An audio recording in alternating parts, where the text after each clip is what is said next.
प्रिय विद्यार्थियों, online classes में आपका पुनः स्वागत है। राजनीति विज्ञान BA सेकेंड ईयर। भारत में राष्ट्रवादी आंदोलन की प्रगति पर हम चर्चा कर रहे थे। राष्ट्रवादी आंदोलन के तीसरे भाग पर चर्चा कर रहे थे, जिसे सामान्यतः हमने राष्ट्रीय आंदोलन का गांधीवादी युग भी कहा था।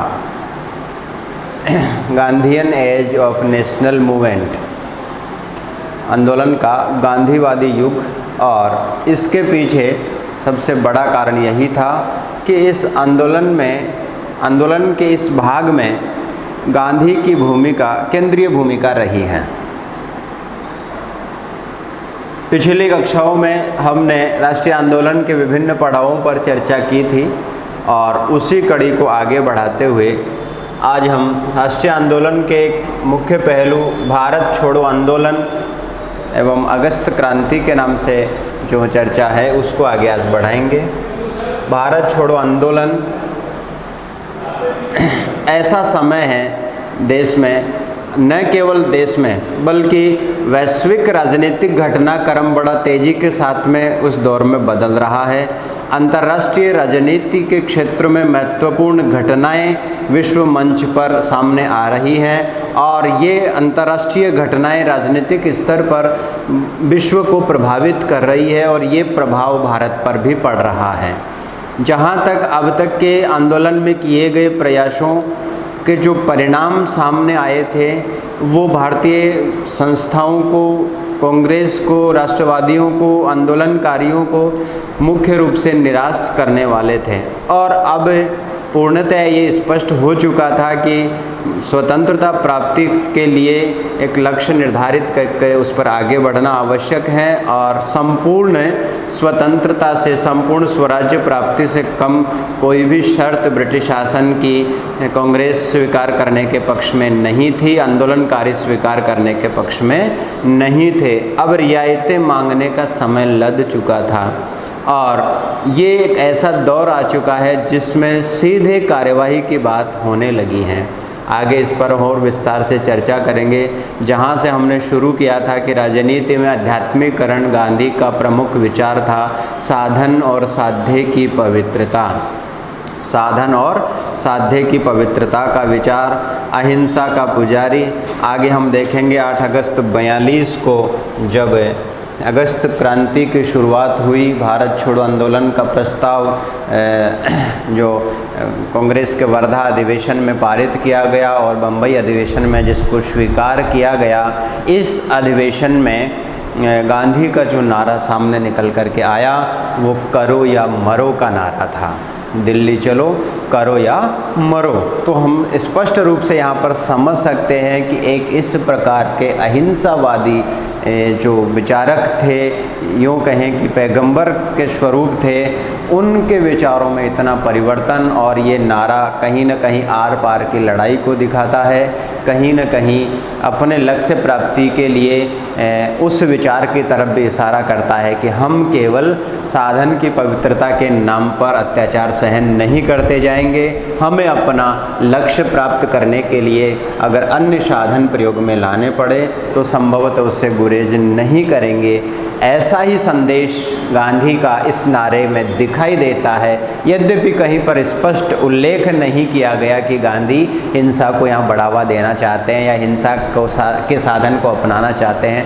तथापि इस स्लोगन के पीछे छुपा हुआ भाव कुछ ऐसी ही विचारधारा को, ऐसे ही विचारों को व्यक्त करता हुआ प्रतीत होता है। बहरहाल ये चर्चा का विषय है। कुछ महत्वपूर्ण जो परिस्थितियां उस समय बनी, जिन परिस्थितियों के प्रसंग में आंदोलन की शुरुआत हुई, भारत छोड़ो आंदोलन या अगस्त क्रांति की जो शुरुआत हुई, उसके लिए तत्कालीन परिस्थितियां क्या क्या बनी, इस पर थोड़ी संक्षिप्त चर्चा हम यहाँ पर करेंगे। यद्यपि ऐसा नहीं है कि केवल इन्हीं परिस्थितियों ने आंदोलन को जन्म दे दिया, परिस्थितियां तो पिछले समय से ही, पिछले लंबे समय से ही चली आ रही है और उन परिस्थितियां का जो प्रभाव भारतीय जनमानस पर है या आंदोलनकारियों पर है, वो कहीं न कहीं उनकी वैचारिक परिपक्वता को अब यहाँ पर बढ़ा रहा है, कहीं न कहीं ये दर्शा रहा है कि अब हमें आर पार की लड़ाई लड़नी होगी या हमें ब्रिटिश साम्राज्य का मुकाबला करने के लिए हमें अपने आप को इस प्रकार से तैयार करना होगा कि उनको बलपूर्वक भारत से बाहर किया जा सके। इस वैचारिक परिपक्वता में कुछ तात्कालिक परिस्थितियां योगदान कर रही है। इन परिस्थितियों को आंदोलन के लिए उत्तरदायी परिस्थितियां हम मान सकते हैं। हालांकि केवल मात्र यही परिस्थितियां नहीं हैं जो आंदोलन को आगे बढ़ा रही हैं या आंदोलन का जन्म कर रही हैं। कुछ परिस्थितियों का जिक्र हम यहाँ करना समीचीन मानते हैं। पहली परिस्थिति के रूप में 1935 के भारत शासन अधिनियम से उत्पन्न परिस्थितियों को माना गया। कांग्रेस के लगातार दबाव, आंदोलनकारियों के लगातार दबाव के कारण ब्रिटिश विधायिका से भारत के लिए कुछ अधिनियम जो हैं पारित किए गए, क्योंकि उस समय जो साम्राज्यी विधायिका थी, ब्रिटिश विधायिका, ब्रिटिश संसद थी, वही भारत के लिए सक्षम विधायिका के रूप में कार्य कर रही थी। इसीलिए भारत के भाग्य विधाता, भारत के नीति निर्माता के रूप में ब्रिटिश संसद ने एक अधिनियम पारित किया, 1935 का भारत शासन अधिनियम, the government of India act 1935। और इस अधिनियम के आने से पूर्व भारतीयों को बड़ी आशा थी कि स्वराज्य प्राप्ति के लिए ये अधिनियम भारतीयों की आकांक्षाओं को पूरा करेगा, उन्हें शासन में भागीदारी देगा और ब्रिटिश शासन अपने आप को धीरे धीरे जो है समापन की तरफ ले जाएगा। लेकिन इस अधिनियम के आने के बाद पूर्णतः स्पष्ट हो चुका था कि भारत से अंग्रेज शासन समाप्त नहीं हो रहा है। केवल वो औपनिवेशिक स्वराज्य देने की बात यहाँ पर स्वीकार कर रहे थे। भारतीय जनमानस में ये बात स्पष्ट तरीके से बैठ चुकी है कि बिना बल प्रयोग के भारतीयों को स्वराज्य की प्राप्ति होना संभव नहीं है। एक बड़ी घोर निराशा भारतीयों के लिए इस अधिनियम ने उत्पन्न कर दी। जैसा कि आंदोलनकारी कांग्रेस और भारतीय जनमानस आशा लगाए हुए थे कि जो अधिनियम ब्रिटिश विधायिका से आएगा, उस अधिनियम में भारतीयों को निश्चित रूप से आज़ादी दे दी जाएंगी या उनको स्वराज्य की प्राप्ति हो जाएंगी, लेकिन यहाँ पर ऐसा संभव नहीं हुआ। फलत एक निराशा का वातावरण भारतीय जनमानस में इस अधिनियम के आने के बाद में बनता है।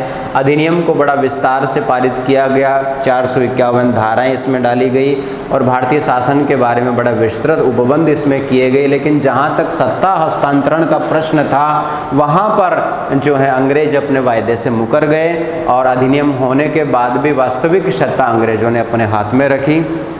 एक पहलू, इस अधिनियम का दूसरा पहलू ये था कि स्थानीय संस्थाओं के, स्वशासन संस्थाओं के और परिषदों के चुनाव करवाने का अधिकार इसमें जो है रखा गया था। और इसमें दिए गए प्रावधानों के अनुसार 1938 में निर्वाचन हुए, भारत में चुनाव हुए और उन चुनावों में 11 में से 8 जो प्रोविंस थे उनमें कांग्रेस के मंत्रिमंडल बने। 11 में से 8 प्रोविंस में कांग्रेस के मंत्रिमंडलों का गठन होता है। एक तरीके से बहुत अच्छी स्थिति में कांग्रेस यहाँ पर थी, या यूँ कहे कि भारतीय शासन अच्छी स्थिति में था। लेकिन देखने वाली बात ये थी कि जो ये 8 निर्वाचित मंत्रिमंडल विधान परिषदों में बने, राज्य परिषदों में बने, उन्होंने अनेक जन कल्याणकारी, लोक कल्याणकारी कार्यों को बड़ा मनोयोग से पूरा किया। लेकिन वास्तविक सत्ता अंग्रेजों के पास में बनी हुई थी, गवर्नर जनरल एंड काउंसिल के पास में बनी हुई थी, या राज्यों के जो गवर्नर जनरल काउंसिल थे उनके पास में बनी हुई थी। फलत है उत्तरदायी जो मंत्री परिषदों का गठन हुआ, वो उनको कार्य करने में बड़ी परेशानी हो रही थी। उनके पास आर्थिक अधिकार नहीं थे, वास्तविक अधिकार उनके पास में नहीं रह गए थे। इसीलिए अब इन मंत्रिमंडलों के गठन का एक सकारात्मक पहलू तो ये सामने आया कि अब मिस्टर कोपलैंड यहाँ पर लिखते हैं कि ये स्पष्ट हो गया है कि जिस प्रकार से कांग्रेस आंदोलन करती है उस प्रकार से वह शासन चलाने में भी सक्षम है, या जिस प्रकार से भारतीय नेता बातें करते हैं उस प्रकार से वह प्रशासन चलाने में भी सक्षम है। ये तो एक सकारात्मक प्रभाव उनका निकल के आया, लेकिन इनको शीघ्र ही महसूस हो गया कि ब्रिटिश शासन होते हुए वह अपने वास्तविक कार्यों को, जनता के प्रति उनका जो उत्तरदायित्व है उनको वह आसानी से पूरा नहीं कर सकते हैं, क्योंकि अधिकार हस्तांतरण की प्रक्रिया अधिनियम के तहत इस प्रकार से बना दी गई थी कि निर्वाचित मंत्रिमंडल चाह कर के भी अपनी वास्तविक इच्छा के अनुसार जन कल्याण के कार्य नहीं कर सकते थे, या तो उन्हें उच्चतर अनुमति के माध्यम से अटका दिया जाता था या उन्हें धनाभाव के कारण से अटका दिया जाता था। कुल मिला के निर्वाचित मंत्रिमंडल अपने वास्तविक लक्ष्यों में सफल नहीं हो रहे थे। फलतः विरोध स्वरूप 1939 में इन निर्वाचित मंत्रिमंडलों ने त्यागपत्र दे दिए और इस प्रकार से जो स्वशासन की दिशा में कदम बढ़ा था 1935 के अधिनियम से, वह भी पूर्ण रूप से अब समाप्त हो चुका था। तो इस अधिनियम के आने से भारतीयों में, राष्ट्रवादियों में एक घोर निराशा की भावना पनप चुकी थी। ये तत्कालीन परिस्थिति थी जिसने जो है ब्रिटिश शासन के प्रति एक नकारात्मक भाव भारतीयों में बढ़ाने का काम किया है। दूसरे तात्कालिक कारण के रूप में दूसरे महायुद्ध का जिक्र यहाँ पर आता है। दूसरे महायुद्ध का प्रारंभ और उसका भारत पर प्रभाव बड़ा महत्वपूर्ण है। 1939 में जर्मनी के पोलैंड पर आक्रमण से सेकेंड वर्ल्ड वार प्रारंभ हो जाता है। सेकेंड वर्ल्ड वार प्रारंभ हो जाता है और शीघ्र ही ब्रिटेन ने जापान पर आक्रमण कर दिया। ब्रिटेन ने जापान पर आक्रमण कर दिया और न केवल जर्मनी पर आक्रमण कर दिया, न केवल आक्रमण किया बल्कि ये घोषणा भी की कि इस युद्ध में भारत भी सहयोग करेगा।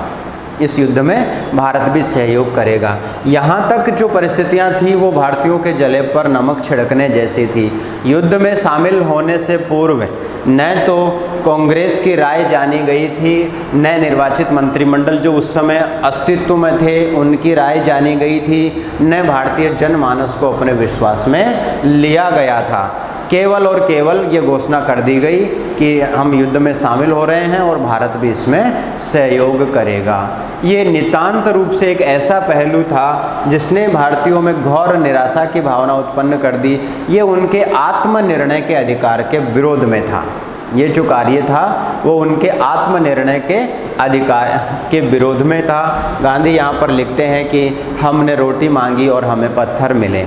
किसी भी प्रकार से आत्मनिर्णय यहाँ पर भारतीयों को नहीं लेने दिया गया और जो द्वितीय विश्व युद्ध की परिस्थितियाँ जो बनी, उन परिस्थितियों ने एक ऐसा माहौल उत्पन्न कर दिया कि भारत में एक तरीके से ब्रिटिश शासन को भारतीयों का सहयोग लेना आगे चल कर के बड़ा आवश्यक बना।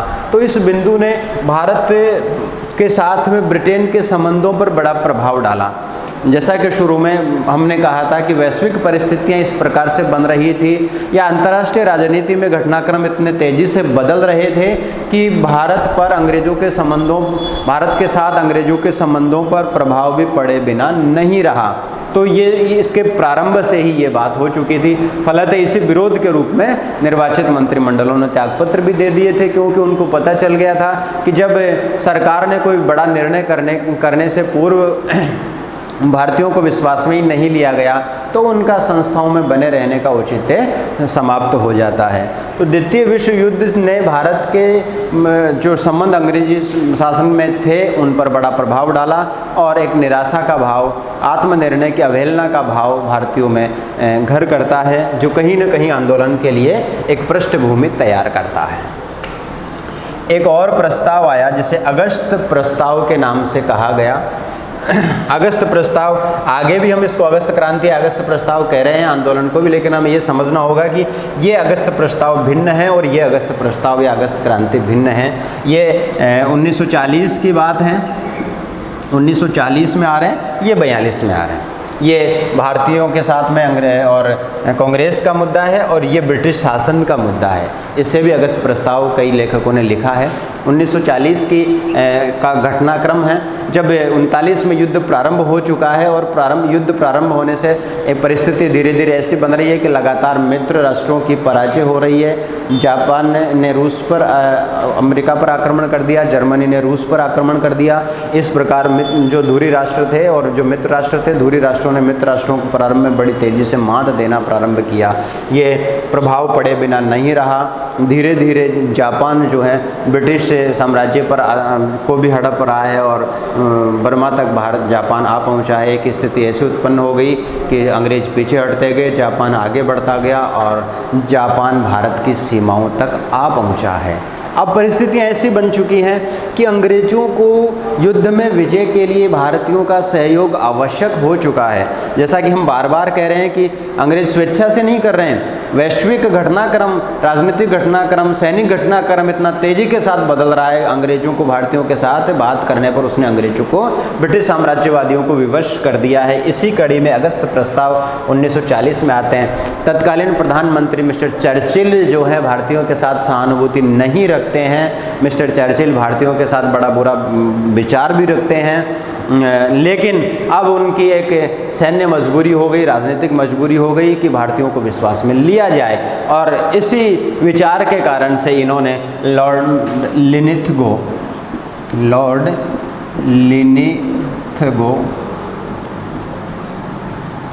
को जो है जो उस समय गवर्नर हैं उनको इसके लिए अधिकृत किया और उन्होंने कुछ प्रस्ताव जो है 1940 में दिए। इन्हीं को अगस्त में दिए, इन्हीं को भी अगस्त प्रस्ताव कहा गया। ब्रिटिश शासन की तरफ से आए, गवर्नर की तरफ से आए और उसमें कहा गया कि औपनिवेशिक स्वराज्य की मांग दोहराई गई, उसके साथ ही औपनिवेशिक साम्राज्य का वादा दोहराया गया और दूसरा गवर्नर की कार्यकारिणी में भारतीयों को बढ़ाने की जिम्मेदारी, बढ़ाने की बात भी इसमें दोहराई गई और भारतीय जो राजनीतिक बंदी थे उनको छोड़ने की बात भी इसमें कही गई।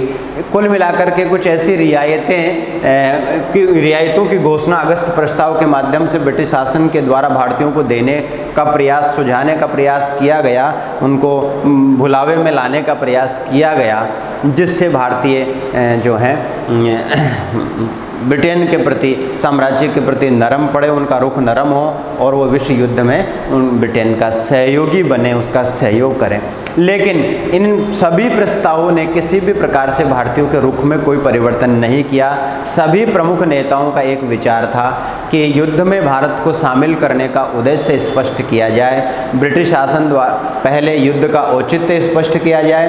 दूसरा मुद्दा ये था कि भारत को इसमें शामिल करने का औचित्य स्पष्ट किया जाए, उसके कारण और स्पष्ट किए जाएं और युद्ध समाप्ति पर भारतीयों को स्वतंत्रता प्रदान करने का, आज़ादी देने का वायदा ब्रिटिश शासन करें। अगर वो ऐसा करता है तो भारतीय उसके सहयोग की बात सोच सकते हैं।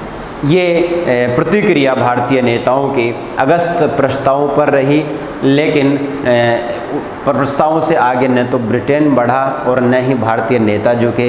इसीलिए अगस्त प्रस्तावों का कोई मुख्य मुद्दा यहाँ पर नहीं रह गया था। और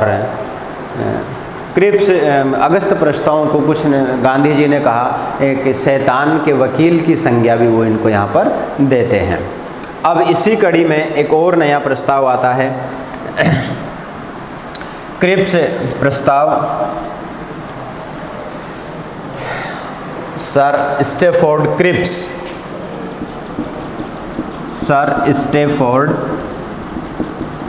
क्रिप्स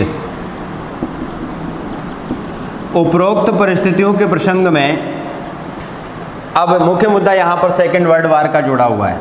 उपरोक्त परिस्थितियों के प्रसंग में जब युद्ध की स्थितियां भयावह हो रही है और मित्र राष्ट्रों की लगातार पराजय हो रही है, जापान के हवाई हमलों से पर्ल हार्बर में अमेरिका बुरी तरह पराजित हो रहा है और मित्र राष्ट्र जो है यहाँ पर दूरी राष्ट्रों से पराजय का मुख देख रहे हैं। जापान जो है बर्मा को रंगून पर अधिकार करते हुए भारत की सीमाओं तक आ पहुँचा है और बहुत बड़े बदलाव विश्व राजनीति में, सैनिक क्षेत्र में और राज्यों के सीमाओं में हो रहे हैं। ये महत्वपूर्ण युद्धकालीन परिस्थितियां बन चुकी हैं जिसने ब्रिटिश शासन को दबाव में ला दिया है कि वो किसी भी प्रकार से भारतीयों का सहयोग प्राप्त करें, क्योंकि भारतीयों का सहयोग प्राप्त किए बिना ब्रिटिश भारतीय प्रांतों की सुरक्षा कर पाना अब ब्रिटिशियंस के लिए संभव नहीं रह गया था।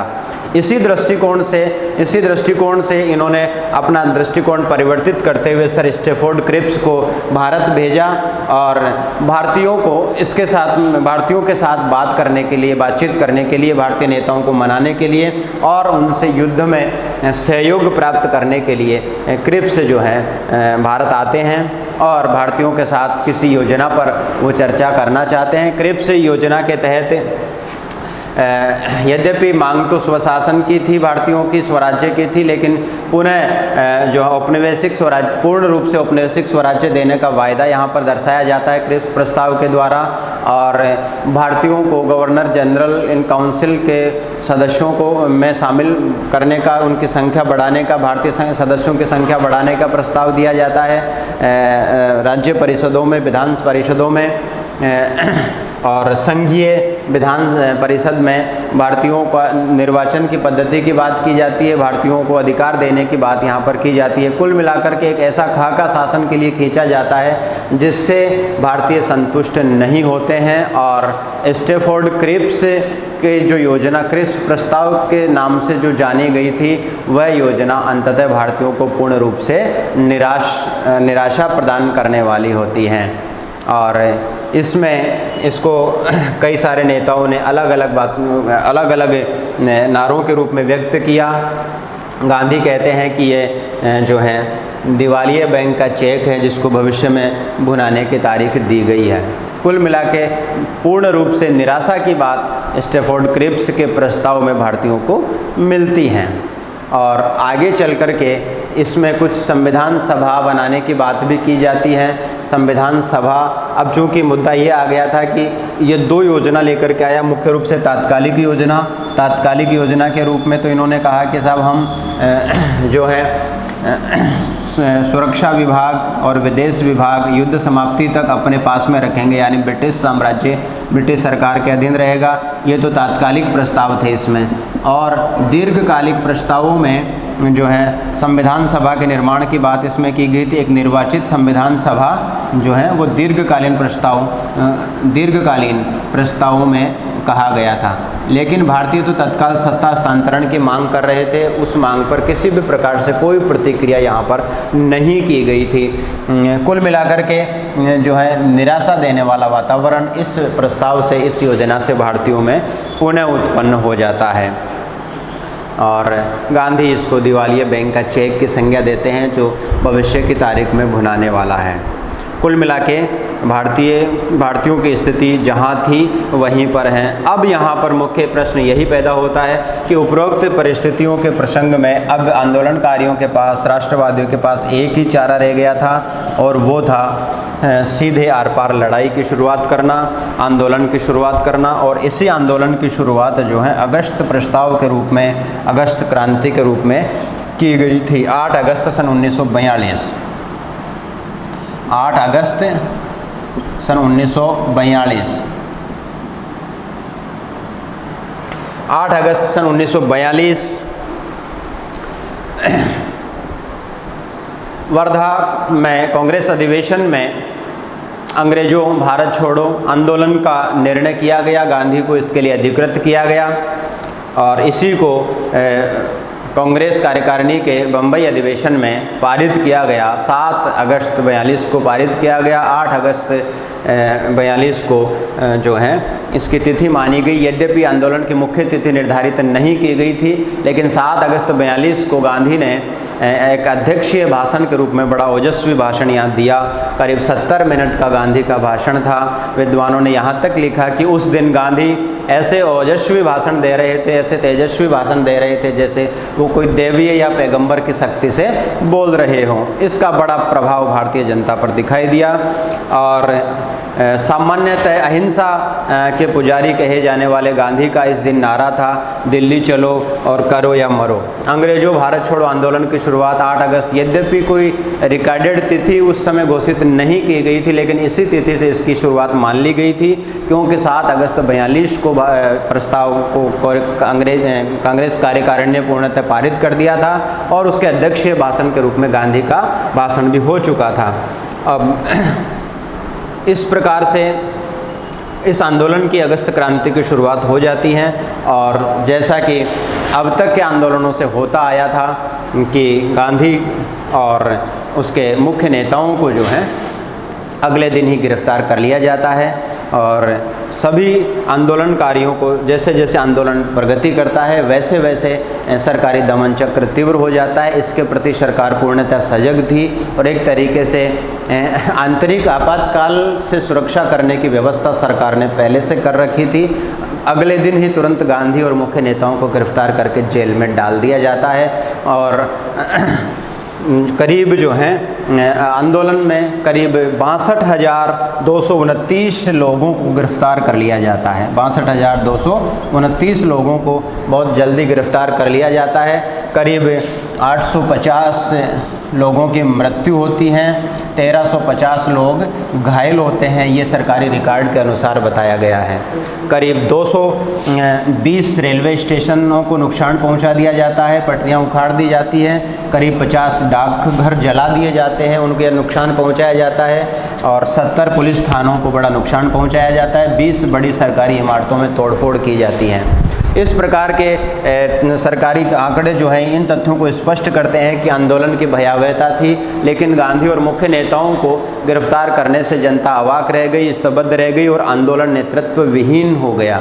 नेतृत्व विहीन आंदोलन होने के कारण से जो है यद्यपि अपेक्षित प्रगति आंदोलन में नहीं रही और कहीं कहीं पर अहिंसात्मक होने के बजाय आंदोलन हिंसात्मक भी हो गया था। इस आंदोलन की मुख्य जो बात थी वो ये थी कि संपूर्ण वर्गों का सहयोग इसमें नहीं था। यद्यपि समाजवादियों ने इसका सहयोग किया, लेकिन साम्यवादियों ने पूर्णतः विरोध किया। यहाँ तक कि समतावादी अपने आप को मानने वाले अम्बेडकरवादी विचारकों ने भी जो है आंदोलन का विरोध किया। तेज बहादुर सप्रू ने भी आंदोलन का विरोध किया और संपूर्ण रूप से देसी रियासतों ने भी आंदोलन को पूर्ण रूप से सहयोग नहीं दिया। यद्यपि इन सभी विचारकों के अपने अपने तर्क थे, आंदोलन के विरोध करने के अपने अपने तर्क थे। नेहरू जी का अपना तर्क था, अम्बेडकर का अपना तर्क था, तेज बहादुर सप्रू का अपना तर्क था, साम्यवादियों का अपना तर्क था और उनके तर्क संभव है कि उनकी जगह सही हो, लेकिन आंदोलन के परिप्रेक्ष्य में जो है स्पष्ट विचार इनके नहीं रहे थे और इनका जो है आंदोलन का सहयोग इन लोगों ने नहीं किया था। इसलिए ये कहा जा सकता है कि वह संपूर्ण जनमानस का आंदोलन न होकर के कुछ चुनिंदा लोगों का आंदोलन बन गया था, या यूँ कहें कि कांग्रेस का आंदोलन बन करके रह गया था। मुस्लिम लीग ने भी इसका विरोध किया था। मुस्लिम लीग ने इसको हिंदू महासभा का आंदोलन कह करके विरोध किया था। इस प्रकार पूर्ण जनता का सहयोग आंदोलन में नहीं रहा और अनियंत्रित और नेतृत्व विहीन होने के कारण से आंदोलन के अपेक्षित परिणाम भी सामने नहीं आए। लेकिन आंदोलन धीरे धीरे समापन की तरफ बढ़ता है, लेकिन इसने ब्रिटिश साम्राज्यवादियों पर बड़ा विस्तृत प्रभाव छोड़ा और अब वो ये समझ चुके थे कि बल के आधार पर दमन पूर्वक हम भारत में शासन नहीं कर सकते हैं और क्रमशः हमें भारत को शासन हस्तांतरित करना पड़ेगा।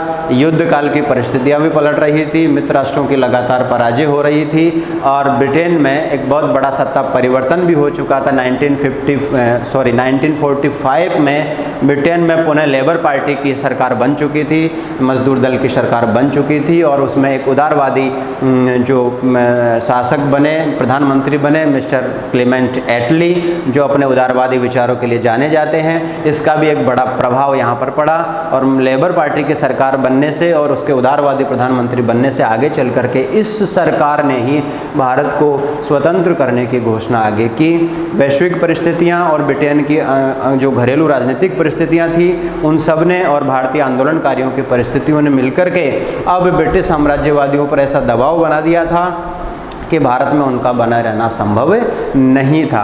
अब अगली कड़ी के रूप में फिर जो नई परिस्थितियां भारत में बनती है उनके आधार पर संविधान सभा का निर्माण होता है और संविधान सभा के साथ ही अंतरिम सरकार का गठन होता है, जिसको हम नेक्स्ट योजना के रूप में पढ़ेंगे।